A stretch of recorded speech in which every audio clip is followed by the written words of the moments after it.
Pakinggan nila.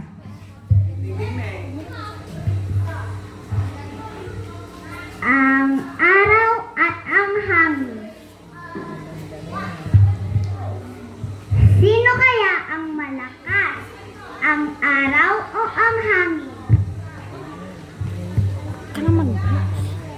Madalas daw nag-aaway ang dalawa dahil nagpapaligsahan sila.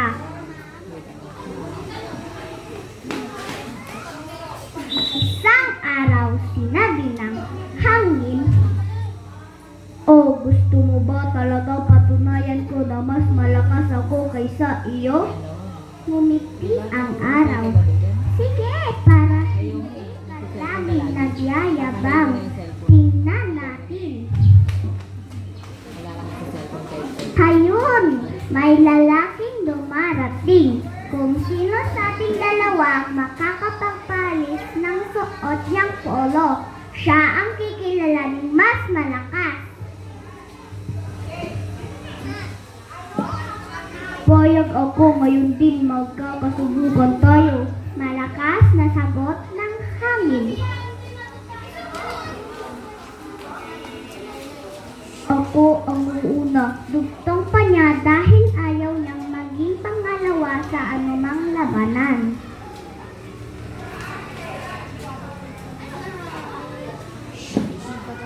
Sinimulan niyang hipan ang naglalakad na lalaki.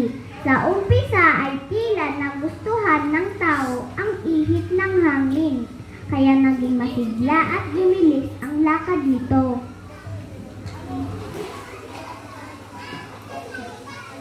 Nilakasan ng hangin ang pag-ihip.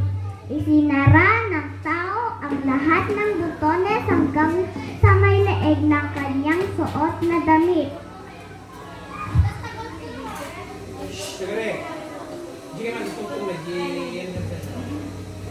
Inubos ng hangin ang buong lakas sa pag-ihip. Lalo namang pinakaipit-ipit ang mga braso ng lalaki. Ang damit dahil tila giniginaw na siya. Nanghina ng katakot-takot ang hangin. Sa pag-ihip niya ay talagang hindi niya makuhang mapaalis ang damit ng lalaki.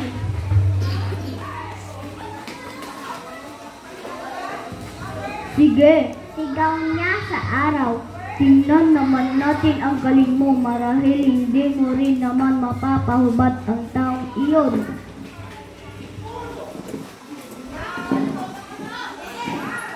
Pinalitaw ng araw ang sinag niya at unti-unti niyang pinapainit ito.